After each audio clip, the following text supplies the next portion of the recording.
Hồi ký này bắt đầu từ những người không ai nhớ tới, nhưng kết thúc ở nơi cả dòng họ chào đón họ quay về. Thái Bình dòng chảy 2 lần. Tập 1. Trả lại họ Đoàn. Có những bí mật chỉ được mở ra vào giây cuối cùng, như cánh cửa chỉ chịu hé mở khi tiếng gọi từ bên kia đã trở nên khẩn thiết nghẹn ngào. Năm ấy, 1962, trong tiếng mũi kêu của huyện Thới Bình, ông Phạm Văn Tuất nằm hấp hối trên chiếc giường gỗ cũ, nơi những đêm mùa mưa, nước vẫn ngấm qua vách, loang lổ như bóng của người đã khuất. Má Thâu khi ấy mới 13 tuổi, ngồi bên cạnh. Cậu Khang đã 19 tuổi, đi qua đi lại. Không ai báo trước những gì sẽ xảy ra, và cũng không ai quên được những gì ông nói vào khoảnh khắc gần đất xa trời. Ông gọi trưởng ấp, gọi chủ xóm đến. Ông nhờ họ làm chứng bằng giọng yếu nhưng rõ ràng như khắc xuống đá.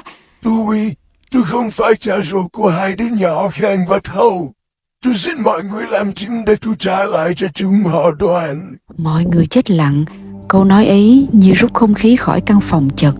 Rồi ông thêm như thì thầm vào khoảng trống. Tôi có 2 người con trai họ Phạm với vợ trước rồi. Họ Phạm đã có 2 đứa đó hương khói.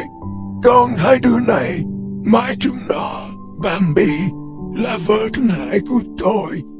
Nhưng cha ruột chúng đã chết vì lửa, vì gạo. Đó là lần đầu tiên cái tên Đoàn Văn Thụ hiện về như một bóng mờ giữa khói hương chưa từng được đốt. Ông đã chết trong một kho quân lương bốc cháy, giữ hạt gạo cho đồng đội như giữ lại danh dự cuối cùng của một con người từng vượt qua nạn đói. Lẽ ra ông đã chết vì đói từ những năm rời bỏ quê hương, tha phương cầu thực, nhưng cuối cùng ông đã chết để người khác được ăn. Một cái chết không ai chứng kiến, nhưng ai cũng nín thở khi nghe kể lại.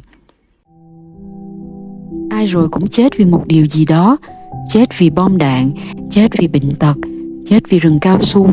Nhưng ông Thụ, ông đã vượt qua tất cả để rồi chọn chết vì những hạt gạo không biết nói, nhưng biết giữ lấy phẩm giá của người sống sót. Và có lẽ đó là cách ông tuyên bố mình đã sống một đời đầy ý nghĩa, lần cuối và cũng là lần sâu sắc nhất. Chứng nhận liệt sĩ cho ông được ký sau vài lời kể từ đồng đội sống sót. Không có hình ảnh, không có xác nhận cụ thể ngay lúc đó. Rất nhiều năm sau, giấy tờ được làm lại và trao tận tay cho các con ông.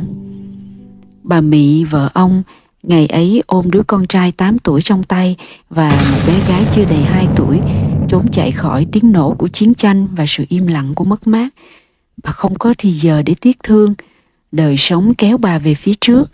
Rồi ông Tuất đến, thương xót bà và 2 đứa nhỏ. Ông nhận nuôi chúng, đặt tên chúng theo họ mình. Một gia đình mới được gầy dựng từ tro tàn của một gia đình cũ. Nhưng chính ông Tuất vào giây phút cuối đời đã phá tan cấu trúc tưởng như vững chắc ấy. Ông không để lại của cải cho các con. Ông chỉ để lại một lời trăn trối đầy ý nghĩa, trả 2 đứa nhỏ về lại dòng máu đã đổ, họ Đoàn. Vấn đề là họ Đoàn ấy bây giờ ở đâu? Không ai hương khói, không bàn thờ, không tên gọi thân thuộc nào để lần mò theo ký ức. Cậu Khang và má Thâu chỉ biết mình họ Đoàn từ một câu nói cắt tim khi ba mất và một trận khóc như trời sập lúc 19 và 13 tuổi.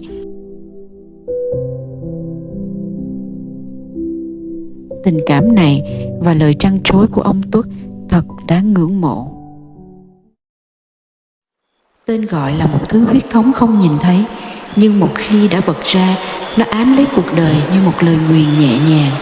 Họ Đoàn từ đó hiện lên, không phải như một gia đình, mà như một vùng sương mù, mơ hồ, đầy bóng người, gọi vọng từ đâu đó ngoài tầm với.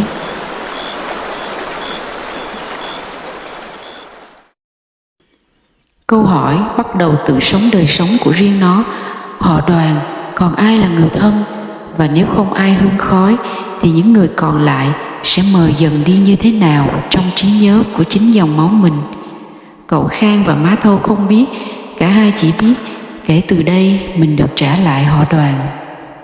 Nhưng chính ở đó, một dòng chảy mới bắt đầu. Dòng chảy thứ hai khơi nguồn quay ngược lên Thái Bình rất xa xôi về phía Bắc. Câu chuyện bắt đầu từ đó và nó sẽ không dừng lại cho đến khi tất cả những gì bị lãng quên được gọi tên trở lại.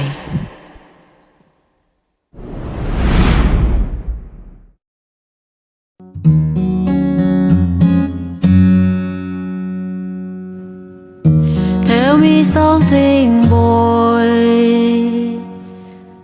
Aren't you tired trying to feel that?